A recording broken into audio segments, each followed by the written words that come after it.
welcome back to Infinity Wealth. Dr. Marttand Patel here. Today, I want to cover something that's very, very important and that all property investors should be looking at.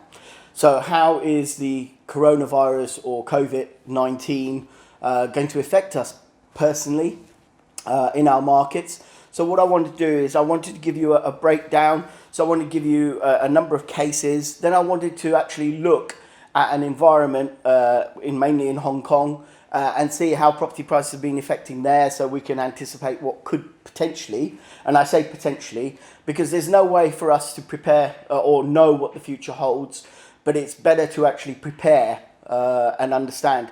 And then what I'll be doing is talking about the UK property market, what it's been doing in the past month and how it's been rising. And then also, I'll take certain areas like Berkshire and talk about what's been happening in the Berkshire area.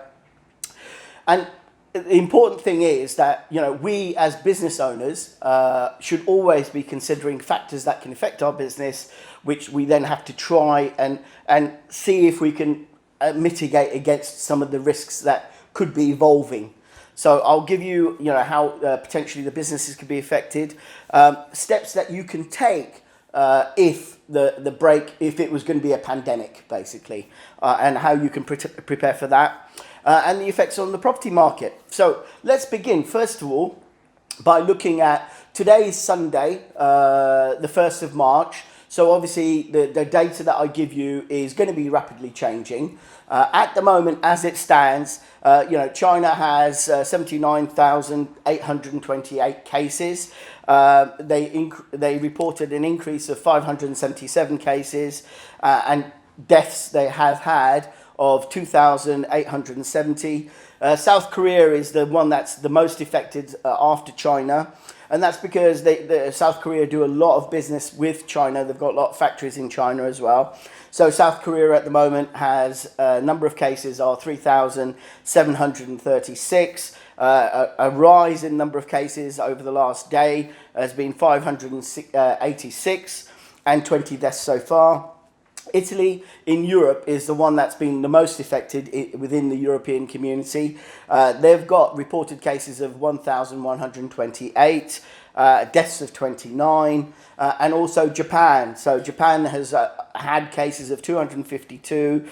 They've increased the number of cases by 11 today, and they've got deaths of 6. Now, in the UK, as it stands at the moment, we've got 23 cases that have been diagnosed positive. Now, I live in Hertfordshire. Now, one of the things is that we've had some cases in Hertfordshire now as well. So that's, it will be interesting to see how that develops.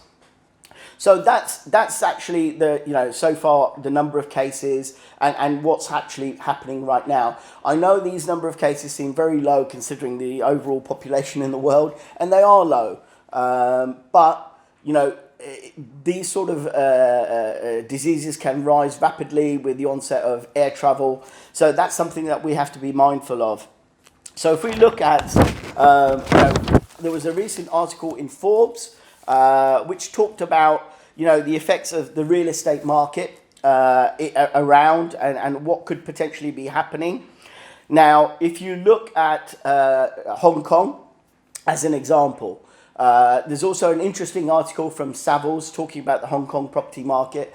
What they have noticed is that restaurant numbers have dropped. Retail footfall has fallen tremendously. So there are retailers who are now looking for discounts from the landlords, basically, to try and hedge and help them during these difficult times. Now, I've also heard in Hong Kong that the Hong Kong government, because also of the rioting, they are going to be giving the population of Hong Kong a little bit of money to help them see them through these difficult times. The other thing that's important is tourism. Obviously, tourism has been affected by a long, long way. Now, one of the things which prompted this video is I have a very good friend who works in the travel industry as well, and they were looking at ways they could mitigate as much risk as possible, especially in their business where they organise events and things like that. And we got talking about possibly what could go wrong. You know, we always have to, there's no way of predicting the future, but we always have to look at potentially what could be the worst case scenario, and are we protecting ourselves in that worst case scenario. So this is what I want to talk about in the video today. You know, as property investors, we run a business. Here at Infinity Wealth, we are all about running a business, a professional property business. And as all business owners, we have, you know, triage type scenarios where we think, okay, if this happens, then this is what going to be my response. And we need to understand what's going on. So the other thing that you look at is, okay, so landlords are going to be affected in the real estate sector, you know, from these articles, and you can see it. That people will be asking for lower rents and footfall. Now, the other way that can affect us as property, you know, landlords is that if you imagine, if this coronavirus does really get hold, then you're going to be finding a lot of people being sent home and working from home, and that's already happening. I've spoken to a few people in the city that I know as well, and the city is trying to prepare for this as well, because London is a huge, you know, huge capital. So all these companies are trying to mitigate as much risk as possible by asking staff who have been to Northern Italy not to come in and self-isolate at home. Another case in point is Japan. This was only talked about over this weekend. Japan has actually closed down all schools in Japan for 3 weeks. Now, that is quite, everyone would think, well, that's quite drastic, but they want to try and contain this coronavirus, and drastic measures may have to be taken. So if these drastic measures are taken, so for example, let's say if you're a property owner, all of a sudden, you know, you've got HMO, where in this HMO you've got people who are working in the service sector, could be restaurants, it could be a number of things, where all of a sudden, you know, the restaurant owner, the takings have gone down, so they've decided to send their staff home. These guys are the guys that we rely on to pay our rents and mortgages, basically, right? So how will that affect us? So what should we do to mitigate those sort of risks? Now, I also want to talk about the current UK property market. As I said, I will talk about. Now, you know, if you go to Rightmove and everywhere else, what they've said is that they've seen the largest increase in house prices nationally by 0.8% in the last month, in February. Now, this is also due to the Brexit or also the Boris bounce, and also spring being here as well. So they're looking to, you know, try to capitalise on this.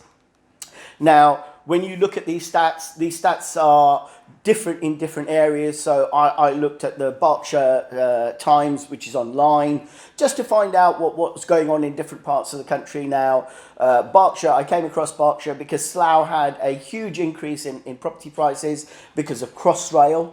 Now, I've been in this sort of situation before where the Olympics were coming to Stratford, and I remember every investor and his dog was going to Stratford, you know, trying to buy up properties, and they escalated these property prices in Stratford to huge amounts because of the Olympics. Then all of a sudden they took a dip. So it's important as property investors not to actually chase the shiny penny all the time, but it's to be more mindful. And this is the reason why I'm creating this video, which is to make you a bit more aware, a bit more mindful, potentially what could be happening, and also to try and help you mitigate some of the risks, to take that out of your property portfolio, right? So one thing that, you know, if you look at Berkshire, what you'll find is that, you know, not all of Berkshire is the same. Didn't have rises everywhere. We had places in Slough that dropped. We had places in Reading that have also fallen. But other parts of Berkshire which have a better yield and also good communication links to London, but are not as high. Because at the end of the day, we're looking at an affordability index. Now, everything that I'm telling you about the UK also translates to wherever you are in the world. Because one thing that, you know, I know very well is that property, no matter where you are in the world, behaves in the same way. The property principles are the same no matter where you are. And it's to understand these property principles and to apply them into your business. So Berkshire, going back to Berkshire, you know, Slough hasn't increased. It's had still a slump. Reading is still in a slump because property prices in those areas did increase. Whereas just outside those areas, property prices are rising. Now, property prices are rising in the north. Main reason for that is, I don't know if you've been looking at the stock market. It's had a huge correction this week. One of the biggest corrections in a week that's been seen.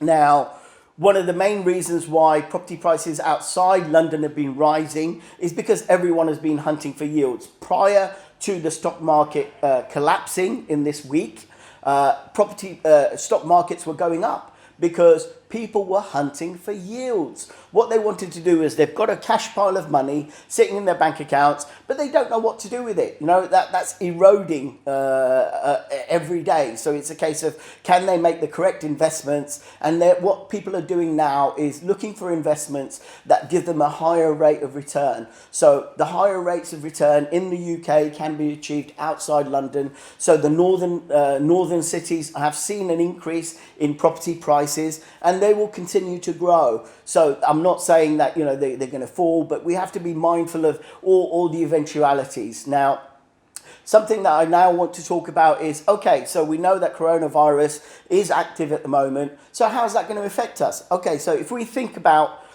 let's say, take my area as an example. Now, when I went to some of the shopping centres, some of the shopping centres have seen a footfall, and especially in Hertfordshire, because of these 2 cases that have developed in Hertfordshire. So people are mindful. They're not going shopping. So if they're not going shopping, the staff in these restaurants and all these service industries, the owners are actually going to say, well, actually work from home, or I don't need you. There's not enough business going on for me to pay you. So that is going to affect us. The other thing that's going to affect us is if you're running, service accommodation. So if you look at hotels in Hong Kong, or you look at hotels and things in more affected areas where we can learn a little bit from them. Hotel numbers have dropped because it's travel. Less people want to travel. Airlines have obviously reduced their seating capacity. So obviously, around those areas, if they've reduced their seating capacity, their revenues are going to fall. If their revenues are going to fall, they can pay less to their staff. Now, they may have to make cuts as well. So we have to be mindful of those sort of things. So what would I suggest doing? Well, I'll tell you what we're doing right now, which is, we've always looked forward. We've always, as a business, we've always tried to plan ahead and say, okay, if it gets worse, what we need to do is we need to have a good cushion of cash, so that we can maintain our mortgage payments and day-to-day runnings, which is not to just go out and splash cash everywhere, but to be mindful of retaining some of those earnings that we've got, rather than just going out and spending, because we may need those if it gets a lot worse. So if it gets a lot worse, we've got a cash pile that we can still carry on functioning our business. So we may have tenants who may be suffering and may not be able to pay their rent on time. So if they can't pay their rent on time, we've got liabilities of mortgages. So we need to maintain those liabilities and make sure that we are servicing those liabilities of mortgage payments, and also insurance and everything else that goes running a property business. So the advice would be, if you're earning service accommodation, be mindful of maybe perhaps your numbers of people who are looking to move. Don't forget, travel will be affected. So if these people are looking to move and you've got a service accommodation somewhere, you may find that you're struggling to fill those service accommodations. So if you've got a little bit of cash put aside, then you've always got that cushion that can help you through those difficult times. So it is understanding the business. And remember, after all, we are a business. We are not the get-rich-quick ideas and a lot of schemes that all these guys run. We at Infinity Wealth are talking about